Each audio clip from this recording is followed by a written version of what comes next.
So I set out to find out if a New World Order really existed. And if it did, what was it? Who was involved? And what were their goals? The very word secrecy is repugnant in a free and open society. And we are, as a people, inherently and historically opposed to secret societies, to secret oaths, and to secret proceedings. For we are opposed around the world by a monolithic and ruthless conspiracy. It is a system which has conscripted vast human and material resources into the building of a tightly knit, highly efficient machine. Its preparations are concealed, not published. Its mistakes are buried, not headlined. Its dissenters are silenced, not praised. No expenditure is questioned, no rumor is printed, no secret is revealed. Some cringe when they hear the term New World Order, despite all of these prominent people using it.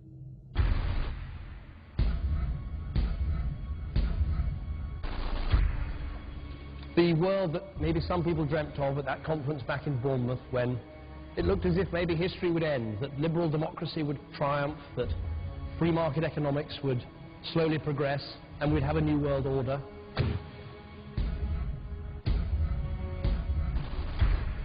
And together they helped to create, were the principal leaders in creating, a new world order and a winning strategy in the Cold War.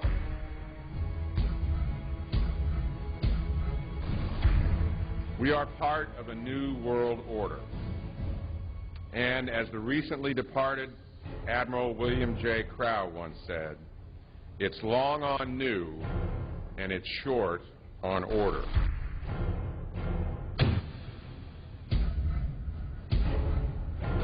Walter Isaacson wrote a wonderful book about some of the wise men who helped shape the New World Order following the Second World War.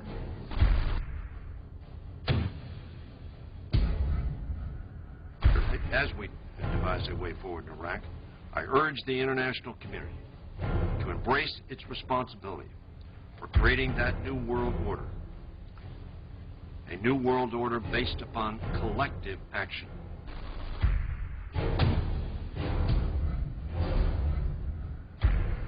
The transatlantic partnership was never just the foundation of our security. It was the foundation of our way of life. It was forged in experience of the most bitter and anguished kind. Out of it came a new Europe, a new world order, a new consensus as to how life should and could be lived.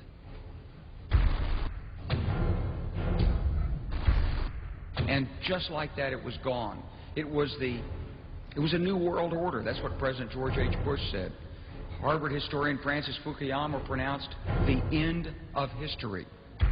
In fact, when it is used, that person is often dismissed out of hand because of the perception that it is nothing more than a conspiracy theory. Actually, the idea of global governance and a one world order has been around for centuries, and the term New World Order has been used frequently in recent history. The New World Order means different things to different people, but to those who expect to be in control of it, it means the same thing. It means all the world under their control. They believe that somebody must rule. After all, people are too darn dumb to know how to rule themselves. They figured that that's their role. The first in-depth publication of note was Samuel Zane Batten's work, The New World Order, which was published in 1919. Under the cloak of Christianity, this order speaks of a new world rising and advocates social control over all people and all resources. It promotes a world federation with a world parliament, an international court, and a global police force. International. The creation of an international mind with a world consciousness and a world patriotism. The destruction of every arbitrary power that can separately and of its single choice disturb the peace of the world. Author H.G. Wells, the man behind The Time Machine and War of the Worlds, would write about a planned world state in which there must be a common faith and law for mankind. In 1939, he would publish a full book on the matter called The New World Order. Wells again has a similar vision, stating that national individualism has to go and that sovereign states must end. He then goes on to write, In the great struggle to evoke westernized world socialism, contemporary governments may vanish. Perhaps his most chilling prediction is that countless people will hate the New World Order, be rendered unhappy by frustration and their passions and ambitions through its advent, and will die protesting against it. Many of them quite gallant and graceful-looking people.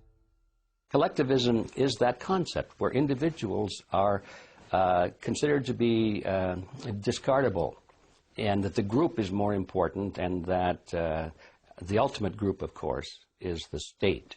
And so it boils down eventually to the fact that the state is the all-important unit of society, and citizens exist only to serve the state. Other men of prominence would also promote a New World Order during the 1960s, including industrialist and former New York Governor Nelson Rockefeller. These are some of the reasons pressing us to lead vigorously towards the true building of a New World Order. Rockefeller would also become vice president under Gerald Ford. Religious leader Pope Paul VI, delegates to international organizations, public officials, gentlemen of the press, teachers and educators, all of you must realize that you have your part to play in the construction of a New World Order. As well as former President Richard Nixon.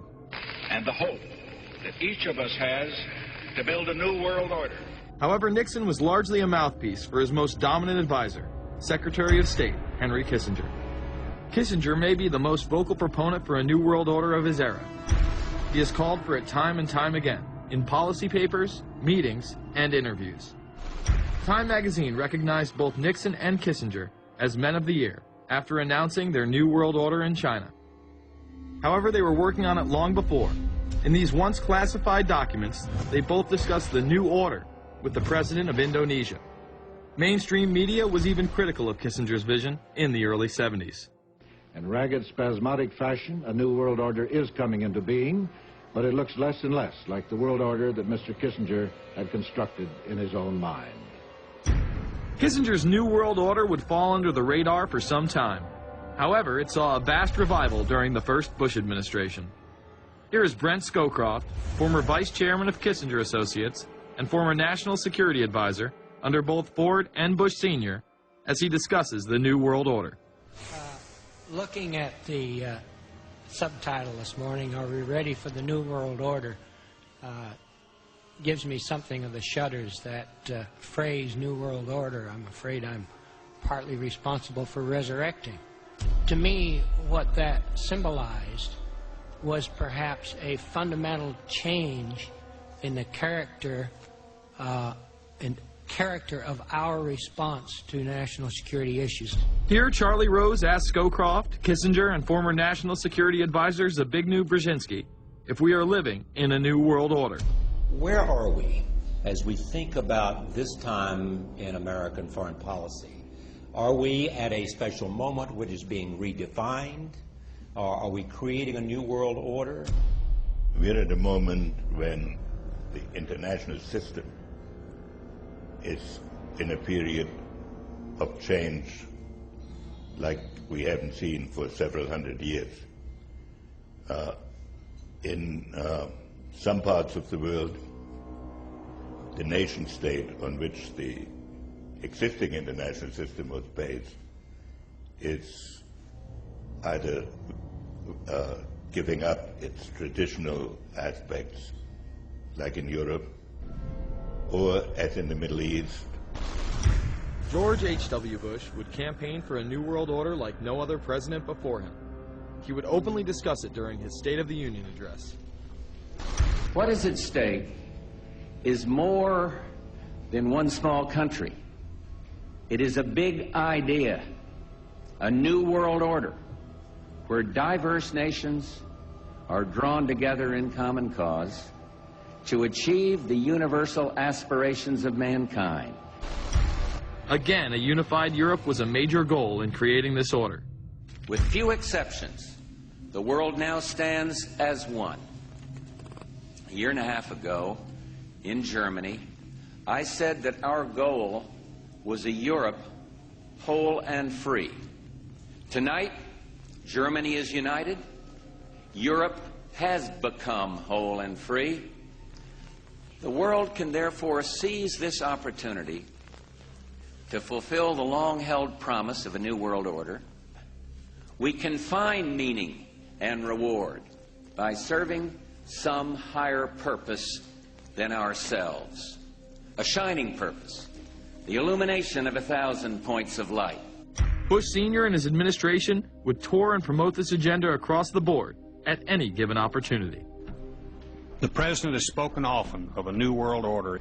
And we have an unprecedented opportunity to build a new era of peace and prosperity here and abroad, to build a new world order. It's my understanding, I think, that the President, and I don't know the context of how it came up in his speech last night in New York, said that China must be a part of the new world order. I guess I would like to ask you how you envision China fitting into the new world order. It is a country that we are going to have relationships with by virtue of its geopolitical importance. American officials say breaking down regional and national barriers to the flow of goods and services would represent a spectacular benefit to economies around the world. We are building a new world order. Bush would actually make a commencement address at Maxwell Air Force Base declaring the birth of this order. And that's why I wanted to speak to you today about the new world taking shape around us, about the prospects for a new world order now within our reach. In the coming weeks, I'll be talking in some detail about the possibility of a new world order emerging after the Cold War. But today, I want to discuss another aspect of that order. You see, as the Cold War drew to an end, we saw the possibilities of a new order in which nations work together. It refers to new ways of working with other nations to deter aggression and to achieve stability. As old threats recede, new threats emerge. The quest for the new world order is in part a challenge to keep the dangers of disorder at bay. We must build on the successes of Desert Storm to give new shape and momentum to this new world order. Only when this transformation is complete will we be able to take full measure of the opportunities presented by this new and evolving world order. The new world order really is a tool for addressing a new world of possibilities. This order gains its mission and shape not just from shared interests, but from shared ideals. After the Gulf War had ended, Bush was so obsessed with the idea of a new world order that he had a series of Glocks imprinted with the term that he would give to members of his administration, including Colin Powell, Brent Scowcroft, Dick Cheney, and General Norman Schwarzkopf. Cheney would even approve policy papers regarding the New World Order. Defense Secretary Dick Cheney has approved a revised draft of a policy document on the New World Order. The Pentagon is backing off a controversial earlier draft and has abandoned a one superpower strategy. The final document puts more emphasis on international alliances and organizations.